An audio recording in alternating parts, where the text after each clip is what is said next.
set the standards and use them today on Fortitude through Stoicism.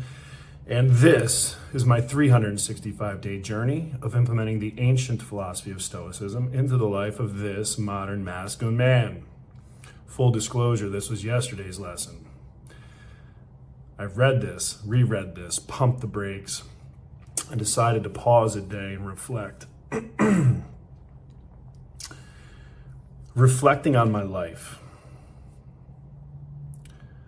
my standards have done a couple of things for me. Number one, they have caused me to do things in my life that I never thought possible. Number two, they have pushed away a lot of people. Allow me to explain, but first, the quote from Epictetus. Remember, slave earned his freedom, turned educator. When the standards have been set, things are tested and weighed. And the work of philosophy is just this: to examine and uphold the standards. But the work of a truly good person is in using those standards when they know them. But the work of a truly good person is in using those standards when they know them. Gonna come back to that one. So Ryan Holiday from the Daily Stoic contends that we go through our days responding and reacting. But it's rare to really pause and ask ourselves this very question: is this thing I'm about to do consistent with what I believe? Or better, is this the kind of thing the person I would like to be should be doing? Whew. Alcohol. When I used to drink, I used to ask myself, is this really who I am? I mean, is this obnoxious, irresponsible asshole really the person that I am or want to be? And the answer was inevitably no. So, you may have heard the term, fake it until you make it, right? Isn't that what affirmations are all about? Or a vision or a mission? It is projecting an alternative identity of who you are or who your organization is in the future, right? So my affirmations: I am a good man, friend, and father, right? If I say those things, it may not be true now, but it's something that I'm working towards. So an affirmation is a standard that we're setting for ourselves. Now, words, affirmations are easy. Easy. Here's the challenge. Standards are like facts. They are a thing. And it's inconvenient for most people, right? The truth is inconvenient for most people because it sheds light on the reality of their situation. A lot of people like to live in denial because it's easier, right? A little bit of sugar on that nastiness, it goes down. Standards are our bar of excellence. So, having a conversation with somebody the other day, talking about Mama Said's. Mama said, if it wasn't done right, Shawn Christopher, be the one to do it right. If it wasn't done right the first time, do it again until you get it right.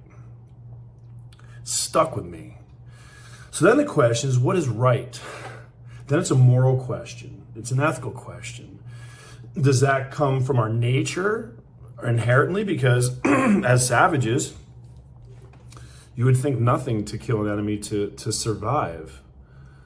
Well, that's not really where we're at, right? So standards, a bar of excellence. You can set that bar where you choose to in life. Now, for me, I have continually, every time I try and reach that bar, I knock it up. So it's always out of reach for me. And the reason why it's always out of reach for me is because I believe in the constant pursuit of growth, of excellence. And yes, there are things that I thought were outside of my reach that now are well within my reach. So what do? You look higher. You look further. You look out. You set that objective a little further. So what do standards look like? Standards is like, I am consistent with my diet. I don't miss a day moving my body. I don't miss a day studying. I don't miss a day learning. I don't miss a day pouring into my soul. I don't miss a day connecting with those who mean the most to me. Standards. I don't eat certain things. I don't do certain things. I don't engage in certain behavior because the work of a truly good person is using the standards when they know them. So that's the evolution of my life, right? You don't know what you don't know. And as a young man, I didn't grow up with a strong male role model in my life. So I had to find mentors and coaches. And I have my whole path. Once I learn something, oh, there's a better way to do something. Oh, this is the right way to do something. Or, hey, there are two ways to do something, this way and this way. And it became clear to me. So what Ryan is talking about here is the work of living is to set the standards, then not compromise them. So when you're brushing your teeth, choosing your friends, losing your temper, falling in love, instructing a child, walking the dog, all of these are opportunities. So when you hear somebody say, I want to do good, or I want to, that's an excuse. I want it. Yeah, it's awesome, but I'm not gonna do anything about it. I want is an excuse. I will, I am. Those are actions, those are commitments. So here's why leadership is lonely for me. And this is why when you have high standards, it can be lonely. Because once you have high standards, you have a high level of self-accountability. And because of the self-respect you have for yourself, you hold others accountable to the commitments that they make. Now, I can take it to my life plan and I can read my core values where it comes to character and holding people, following through to my commitments, holding people to their commitments. That's accountability. That has been the key to my success in business and in life. However, enter the loneliness. There are people that will get off your train, that will get off your path, that will get off your boat, that will leave your journey. However you look at your individual path, people will leave you because they will never enjoy the level of accountability you hold them to when you have high standards. I don't quit on people. People quit on me because they quit on themselves, because they quit on the accountability. They quit on the standards that have been set for them because their standards were too low. It is lonely when you are a good leader at times because people do not enjoy the level of accountability until you change your people or you change your people. Consider that, right? Your standards, your bar of excellence, your level of accountability has the ability to influence those around you. Now, two things will happen. They'll get on board or they'll get off board. But like Nick Saban says, hey, it's my job to get the football players and the good people on the bus and the people who just want to wear a jersey off the bus. I look at my life and my level of accountability is no different.